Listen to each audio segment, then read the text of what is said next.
presque 2 ans que Paris était en hibernation, activités et programmes politiques suspendus à cause de la pandémie Covid-19. Ce week-end donc, les acteurs des différentes organisations de la société civile et des partis politiques se sont retrouvés dans un débat public afin de renouer avec le dialogue à quelques semaines des prochaines joutes électorales au Sénégal. Un débat sur le thème des enjeux et perspectives des législatives. Je me présente, je suis Agibou Diallo. J'ai été choisi, ou comment dirais-je, Diamono TV m'a fait l'insigne honneur de me désigner modérateur de ce débat, dans la continuité ou dans la foulée de ce que nous avions entamé juste avant que la Covid ne nous survienne et qu'on soit amené presque pendant 2 ans à ne plus pratiquement trouver de possibilités pour nous retrouver entre Sénégalais et discuter des thématiques qui nous tiennent à cœur. Effectivement, ils ont manifesté un intérêt par rapport au panel que nous avions arrêté. Et donc, pour ne pas avoir à interférer dans les affaires internes des partis politiques, le principe que j'ai retenu, c'est de donner la parole à un représentant d'un parti politique bien identifié ici en France. Le principe étant de créer un cadre discursif où les Sénégalais, quelle que soit leur opinion et leur sensibilité politique ou intellectuelle, puissent se retrouver et discuter des sujets majeurs qui concernent le Sénégal. C'est ce cadre-là que nous nous évertuons à mettre en place. Ça a existé et ça a toujours existé ici. Donc c'est ça la philosophie qui préside à l'initiative de cette manifestation-là. On a eu une seule personne qui s'est manifestée, être panéliste sur le deuxième sujet. Donc pour donner satisfaction à tout le monde, nous avons jugé bon de créer des groupes différents, mais qui vont traiter du même panel, du panel de leur choix. Donc on est vraiment ravis de vous accueillir. Je m'appelle Mariam Ndiaye, donc moi je suis plutôt de la société civile, mais je regarde tous les partis, ce qu'ils font, ce qu'ils ne font pas, hein, attention. Donc du coup, par rapport aux 2 panels, vraiment ce qui est important, nous, ce que nous souhaitons, c'est échanger avec vous autour de ce dont Agibou a parlé, par rapport notamment aussi aux élections législatives, sur leurs enjeux et les perspectives. Ce qui est important par rapport à ça, c'est qu'on puisse prendre le temps d'être clair, de faire le débat et que chacun apporte en fait sa position de parti certainement, ses réflexions et surtout comment il se projette là-dessus. Nous avons envie d'entendre un peu les uns et les autres et de voir comment on sera en capacité d'avoir les outils pour un Sénégal qui jouera collectif. Donc dans chaque panel, je pense qu'on va appeler les personnes qui seront invitées à échanger là-dessus. Donc peut-être respecter les temps de parole qui vous seront donnés. ma teewu fi rek pour voilà débat bi ma bokk ci ñun diaspora moom ñun c'est particulier ñun vraiment ñun ñëpp ñoo war a jàppoo nekk benn xam daal di tax ñun fii suñu ité fii ñu gën a xam niñ koy doxalee voilà ñun ñoo xam suñuy problème donc nañ ci jóg. Les discussions ont donc commencé avec un bilan dressé par les différents intervenants de la dernière législature. Ils n'ont pas manqué de pointer du doigt ce qui leur a fait perdre les élections en 2017, à identifier les obstacles qui pourraient aussi leur barrer la route pour les élections à venir. Les points essentiellement soulevés sont l'unité de l'opposition, la distribution correcte des cartes d'électeurs, et un bon casting sur les futurs députés. Donc les perspectives, pour moi, on ne peut pas en parler sans partir du bilan de ce qui s'est passé. Je pense qu'on nous a donné des députés pour la diaspora sans pour autant expliquer qu'est-ce que ces députés avaient à faire. Et même les candidats qu'il y avait, est-ce qu'ils savaient le rôle qu'ils avaient pour représenter les Sénégalais qui sont à l'étranger? On doit apporter aussi, au niveau de l'Assemblée, les difficultés que rencontrent les administrés de la circonscription. Personne ne peut dire qu'il a vu un bureau de permanence pour dire j'ai un problème, je vais voir le député pour le lui soumettre, qu'il le ramène au Sénégal. Ça n'a pas été fait. On n'a jamais vu nos députés quand il y a eu la Covid. Ils étaient au Sénégal. Donc, on était livrés à nous-mêmes. Il a fallu qu'ici, on monte quelque chose, le CSD pour ne pas le nommer, pour aider nos compatriotes qui sont décédés, pour les ramener au Sénégal, parce que le président ne voulait plus que quelqu'un qui décède de Covid, qu'on ramène le corps au Sénégal. Ce qui n'est pas le choix de tous les Sénégalais qui sont là. Des illustres inconnus sont devenus des députés et ils sont restés inconnus à la fin de leur mandature. La plupart, en tout cas, ils n'ont jamais posé le débat sur les véritables problèmes de la diaspora. Il faut que nous exportons de la diaspora vers le Sénégal les compétences, mais aussi les manières de faire, nos visions du monde. Et ça, malheureusement, nos députés de la diaspora ne l'ont pas fait et c'était malheureux. On ne peut pas se projeter sur 2022 sans pour autant faire le bilan de 2017. D'accord, à tous les niveaux. Et l'opposition s'est battue ici pour avoir un cadre unitaire. Je pense que les gens ont essayé de mener ce travail-là d'octobre 2016 jusqu'en mai 2017. Malheureusement, ça n'a pas pu se faire parce que nous, on savait qu'avant les élections, si on explosait, si on n'arrivait pas à aller unitaire aux élections, on allait perdre. Donc, on se situait à peu près à 30% de ce qu'a fait l'APR. Quand on regarde les éléments, on se rend compte qu'en 2017, il y a eu à peu près 30% de votants. Donc, 130% sur un fichier de 52 000, ça fait 16 000 votants. Il y a eu 16 000 votants. Sur les 16 000, l'APR, on a eu 7 000. J'ai compté les voix de Oser l'Avenir dedans, bien qu'à l'époque, Oser l'Avenir n'était pas dedans. Oser l'Avenir a eu 700 voix quand même. Hein.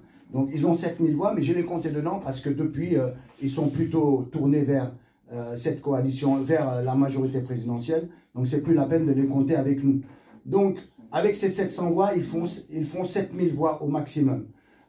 L'opposition, telle qu'elle est configurée, fait à peu près 5 000 et quelques voix. Donc, on se rend compte que en 2017, l'APR avait à peu près 40% des voix. 40 à 42% des voix. Aujourd'hui, en 2019, ils sont toujours au même niveau. C'est qu'ils ont fait le plein de leurs voix. En 2017, il ne faut pas oublier, il y a eu 19 000 cartes non distribuées. Sur un électorat, une liste d'inscription en France de 52 000 personnes. Vous voyez très bien que les dés étaient pipés. Vous ne pouvez pas avoir 19 000 cartes réalisées, bloquées dans les différents consulats et aller aux élections sur 52 000. Ça veut dire nécessairement, ça a un impact. Moi, le bilan que j'attendais, j'avais l'impression que nos députés allaient venir exposer leur parcours, leurs difficultés.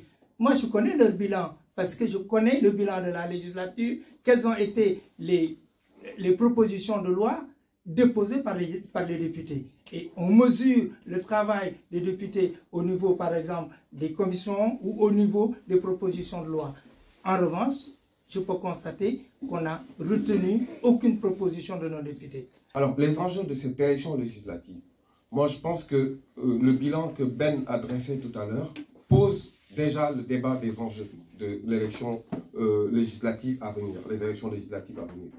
Parce que pour parler d'un bilan, il faut que celui quand même qui était député de la diaspora pendant les 5 dernières années puisse être en face de nous pour nous exposer son bilan. Encore faudrait-il qu'il soit avec nous dans la salle.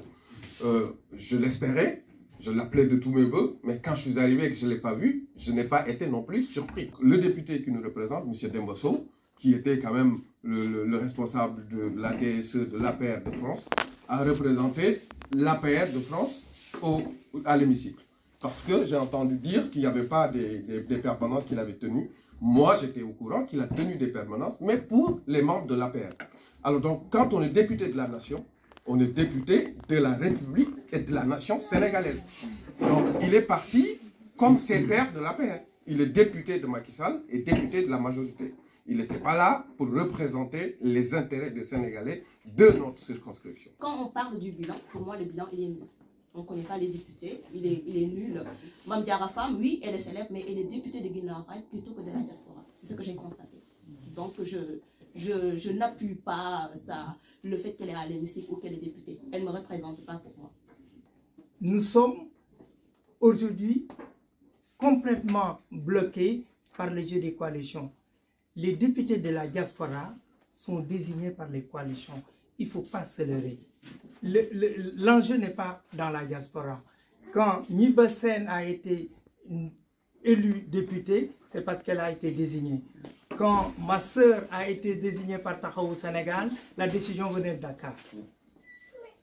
Quel est ce parti politique ici où les députés de la diaspora sont élus? C'est pourquoi d'ailleurs, moi je salue l'initiative de Seydina Omar qui dès le départ a pris la décision de dire je serai candidat. C'est de Dakar que les décisions sortent. Et moi je peux vous dire à l'heure actuelle, les investitures de certaines coalitions ont commencé. Donc l'enjeu n'est pas dans la diaspora. L'enseignement essentiel qu'il faut en sortir, si on n'est pas unis, si on est très dispersé, on perdra. C'est le type d'élection qui le veut. C'est le Raougadou. Il y a encore un stock de 7000 cartes au consulat. Ces 7000 cartes, c'est pour l'opposition. Donnons-nous la peine que ces 7000 cartes soient retirées. Faites en sorte, pendant la période des révisions, de récupérer ces cartes. Je pense que le plus important aujourd'hui, c'est que l'opposition puisse être un ordre de bataille, comme un seul homme, dans une opposition unie, et essayer de trouver un seul et même candidat. Les futurs candidats, il va falloir faire le terrain, aller sur les gens, leur expliquer qu'est-ce que vous représentez. Donc il va falloir s'atteler à ça. C'est ça le vrai souci. Ben en a parlé tout à l'heure, l'histoire des cartes. Les cartes, c'est l'arme fatale. Par contre, la majorité a la possibilité de ne pas nous les donner. Mais il va falloir qu'on tienne bon. Il faut qu'on tienne bon parce qu'on veut quelque chose. La diaspora, qu'est-ce qu'on veut, nous, finalement? Qu'est-ce que nous, on veut? Parce que quand la diaspora retourne au Sénégal, elle ne s'assure plus. Aucun candidat n'a revendiqué son côté diaspora. Donc, une fois qu'on est au Sénégal, comme tu le disais tout à l'heure, non seulement on revendique le fanion du parti, de la coalition, mais on oublie qu'on est diaspora. Parce que ce qu'on oublie, c'est quand on ne prend pas cette responsabilité. Quand on ne prend pas cette responsabilité, c'est que la représentation du Sénégal de l'étranger doit être, pour moi, à l'image du pays, de son fonctionnement et de l'attachement des citoyens à un modèle à la fois de protection sociale, mais également surtout de la société civile à laquelle nous tous nous revendiquons. Avoir des députés, on en a besoin et c'est important. La 15e région que nous représentons, on aura des députés, on ne peut pas cracher dessus. Et il faut aussi que ceux qui veulent être des députés, il faut que ceux qui veulent être des députés, non seulement ils doivent être connus, mais ils doivent assumer le fait qu'ils parlent pour nous. Le député qui doit être, le ou la députée doit être diaspora et doit l'assumer. Personnellement, je me suis déclaré candidat à la candidature, comme on dit. Mais c'était pour impulser une dynamique depuis la diaspora. Je sais à quel point c'est difficile, quand on est dans la diaspora, d'impulser quelque chose, surtout quand il s'agit d'élections et de coalitions. Mais je pense qu'en multipliant ces initiatives, nous ferons comprendre à ceux qui sont à Dakar, parce qu'en réalité, c'est ça qui se passe. Qu'il s'agisse de l'exécutif ou du législatif, c'est à Dakar que l'on désigne finalement ceux qui vont nous représenter. Et c'est ça le véritable problème, un problème fondamental. Ça aurait été acceptable si les personnes qui sont désignées nous représentent quand même, parce que fondamentalement, c'est ça le problème. C'est qu'on peut être désigné depuis Dakar, mais si on est légitime, me semble-t-il, pour parler au nom de la diaspora, pour représenter la diaspora, il n'y a pas de souci. Donc n'ayons pas peur aussi d'aller en confrontation avec ces appareils politiques et d'impulser une dynamique depuis ici et d'essayer de discuter d'égal à égal. C'est peut-être difficile, mais en tout cas de dire qu'on est là aussi et qu'on comprend mieux les enjeux et que nous devons être respectés quand il s'agit de discuter de coalition. N'ayons pas peur, parce que même si l'impulsion est de la diaspora, nous serons obligés d'avoir une coalition ou des coalitions. Peut-être pas des coalitions électoralistes comme on l'entend, mais nous devons nous donner la main, en tous les cas, pour pouvoir avoir ce que nous voulons. Donc les coalitions, moi, ce n'est pas ce qui me gêne. C'est qu'en fait, le problème se règle entre des amis, entre des copains à Dakar. C'est ça qui est gênant. Mais ce n'est pas que l'on désigne une personne à l'issue d'une discussion avec des coalitions. Ce n'est pas grave, parce que le monde maintenant fonctionne avec des coalitions, en tout cas le monde politique. Et moi, ce que je pense fondamentalement, c'est qu'au fond, la perspective principale, me semble-t-il, c'est que l'on cesse de réduire la diaspora à une entité économique ou à une force économique ou à une force électorale. Non. Nous devons assumer le fait de vivre hors du Sénégal, de vivre avec nos familles, de vivre avec des problèmes, avec des problématiques que nous comprenons mieux que quiconque. Et c'est ça, s'assumer en tant que Sénégalais de la diaspora. Et c'est en ce moment-là que l'on pourra non pas défendre la diaspora, mais représenter la diaspora. Je pense qu'il faut aller vers ça. Parce que dans défendre, il y a être sur la défensive aussi.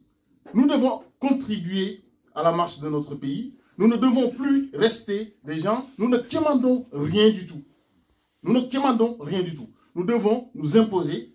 Et c'est la raison, personnellement, de l'initiative que j'ai prise de présenter, ou en tout cas de proposer ma candidature en tant que candidat aux élections législatives. Nous ne devons plus rester dans la défensive. Nous ne devons plus avoir peur des appareils politiques et des coalitions. Coalisons-nous, mais discutons d'égal à égal avec ces coalitions-là. Et peut-être qu'un jour, nous représenterons dignement la diaspora. Je vous remercie.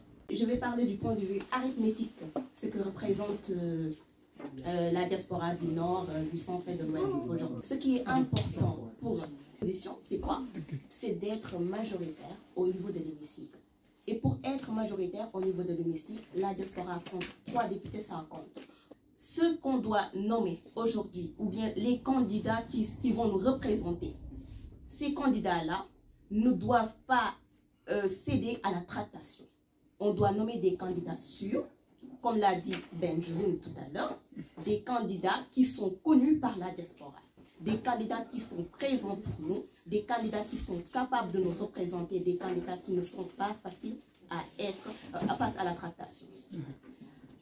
Aujourd'hui, quand on parle du bilan de l'élection, des élections locales qui sont passées, l'opposition peut être satisfaite parce qu'on a une percée qui est considérable.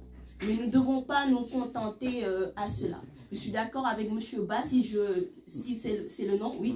Quand il a parlé de la diaspora ne doit pas seulement être des gens qui représentent l'économie sénégalaise. Mais nous devons être là et représenter la diaspora au Sénégal et ne pas suivre les tentations de l'injection de l'État. C'est ce qui se passe. En 2017, qu'est-ce qui s'est passé? On ne s'est pas réunis, l'opposition, et qu'est-ce qui s'est passé? C'est Benno Bokk Yakaar qui a eu les 3 députés de la diaspora. Et c'est ce qui est malheureux, ce qui est dommage, ce qui n'est pas bien pour l'opposition. Je ne vais pas dire non, parce que moi je fais partie du FRAPP, je suis plus proche peut-être du PDS, de Khalifa Ababacar Diop, voilà, je ne suis dans aucun parti politique, mais comme nous FRAPP, voilà, on est un peu de l'opposition, on veut dire, on représente ce qui se passe ici, et vraiment... je prône pour qu'on puisse, comme je l'ai dit tout à l'heure, qu'on puisse choisir des candidats qui sont sûrs, des candidats qui sont capables vraiment de nous représenter, nous, la diaspora. Merci beaucoup. Beaucoup de gens se présentent, ouais, je veux être député de la diaspora. Ils ne connaissent même pas qu'est-ce qui se passe dans les milieux de l'immigration. Moi, ça fait 46 ans que je suis dans ce pays. Je n'ai jamais vu l'ambassadeur ou le consul du Sénégal venir voir les émigrés dans les foyers. Vous savez, la majorité de la diaspora, les émigrés en France ici, tous ils sont passés par les foyers. C'est que le gouvernement sénégalais n'a jamais fait attention, il n'a jamais regardé qu'est-ce que c'est l'immigration. Ces émigrés, ils ont pris la peine, ils ont risqué leur vie, ils sont venus ici en France et ils se sont faits. Je vous dis aujourd'hui, l'enjeu, c'est-à-dire que les émigrés, prenez votre destin en main. Parce qu'à travers vous, le Sénégal va évoluer. Si vous vous laissez par les hommes politiques, les partis politiques, c'est aux partis politiques de venir plutôt vers vous. Ce n'est pas à vous d'aller vers eux. Si vous allez vers eux, ils vont jouer avec vous. Et les députés que vous allez choisir, ces députés ne vous défendront pas à l'Assemblée nationale. Les perspectives, c'est-à-dire maintenant, c'est aux Sénégalais de la diaspora de prendre leur destin en main. Si à travers eux, ils pourront faire énormément de choses parce qu'ils ont beaucoup de gens qui ont des expertises. Finalement, en fait, la question qu'on se pose, c'est à quoi sert la diaspora du point de vue politique? C'est-à-dire que est-ce que les partis politiques au Sénégal ont besoin de la diaspora ou c'est la diaspora qui a besoin du Sénégal. Concernant les candidats qui vont se déclarer, en tout cas aux élections législatives au Sénégal, est-ce qu'il ne faudrait pas faire une primaire ici, en tout cas en France ou à Paris, je ne sais pas, pour désigner les différents candidats de la diaspora, parce que j'ai vu que M. Ba a déjà manifesté en tout cas sa candidature sur les réseaux sociaux, que je soutiens bien entendu, et aussi inclure, je pense, dans le projet des députés de la diaspora, un compte-rendu du mandat obligatoire que les députés sénégalais de la diaspora doivent présenter à tous les Sénégalais de la diaspora qui sont ici, parce qu'on les voit, effectivement, ils sont à l'Assemblée nationale, ils sont élus, mais une fois qu'ils sont élus, moi j'ai jamais vu un député, en tout cas j'essaie de participer autant que faire se peut à toutes les réunions, rendez-vous qui sont ici en France, mais j'ai jamais vu un député s'adresser à sa diaspora en disant, moi j'ai fait ça, demain je ferai ça, et à la fin de mon mandat, qu'est-ce que j'ai pu faire pour les Sénégalais de la diaspora? Ça c'est la première chose. La deuxième chose, est-ce que les députés aussi, on ne doit pas imposer, nous, en tout cas qui sommes ici au niveau de la diaspora, un projet politique pour la diaspora? Parce que ce n'est pas du tout la même chose quand on est ici et quand on est au Sénégal. Qu'est-ce qu'on veut faire pour nous, les Sénégalais de la diaspora? La question de l'union à tout prix. Moi, je n'emboîterai le pas à M. Ibrahim Thiam. L'opposition n'est pas un bloc monolithique. C'est une opposition plurielle. On peut être dans l'opposition et ne pas avoir les mêmes convictions et ne pas avoir la même vue sur les mêmes questions. Je l'appelle aussi de tous mes voeux, hein. Je suis sénégalais, Mbolo Moïdole. Mais Mbolo sur quoi? Sur quelles conditions? En fait, c'est sur cette question d'abord qu'il va falloir répondre. Une fois qu'on aura trouvé la réponse à cette question-là, on posera ensuite la question de qui va avec qui. Alors, la deuxième chose, la décision qui vient de Dakar. Moi, je ne suis pas d'accord, en fait. Ce n'est pas parce que nous sommes dans un parti politique et qu'on a une discipline de parti politique qu'on dit amen à tout. Il y a aussi des questions de discussion d'égal à égal, pour reprendre l'expression de M. Ba. Dans les partis politiques, nous n'y sommes pas aussi parce que nous faisons allégeance à un leader ou à qui que ce soit dans un parti politique. C'est parce que nous avons pris la responsabilité d'être membres de ce parti politique-là et nous avons la même vision, donc on va discuter entre adultes. Au finish, connaître quelqu'un, qu'est-ce que ça veut dire? Vous ne me connaissez pas, moi je vous connais, et puis il y a tant d'autres. Donc le fait de dire que les députés de la diaspora doivent être connus, sortant de ces débats. Je pense que les députés de la diaspora doivent être notamment engagés et qu'on soit sur les principes. D'accord. Nous devons aller, pourquoi pas ne pas organiser des primaires, sous quel format? Il faut y aller. Deuxième question sur laquelle j'aimerais répondre, c'est que nos marges de manœuvre. Bon, les députés de l'opposition n'ont pas de marge de manœuvre, c'est vrai. Mais quand on parle des députés, j'espère que tous ceux qui connaissent, même s'ils sont de l'opposition, on sait qu'ils sont les députés de l'opposition. Il y a certains qu'on ne connaît pas, mais on connaît certains députés de l'opposition. Est-ce qu'ils ont fait quelque chose? Je dirais non, mais ils se sont distingués. Alors c'est ça que nous demandons à nos députés de la diaspora. Lamine Daou a demandé des primaires. Moi, des primaires, j'en voudrais partout. Je suis une militante socialiste en France. Tout se fait par des primaires. Même une tête de liste, c'est par des primaires. On est dans une section, par exemple, politique. Chacun veut être tête de liste. On fait des primaires. C'est ça qu'il faut faire au Sénégal. Et moi, je l'ai toujours dit. Le compte-rendu de mandat, moi, je l'avais dans mon programme en 2017. Voilà. L'intérêt de ce type de rencontre-là, et véritablement, je vous exhorte à vous associer à nous pour qu'on puisse le démultiplier autant de fois que...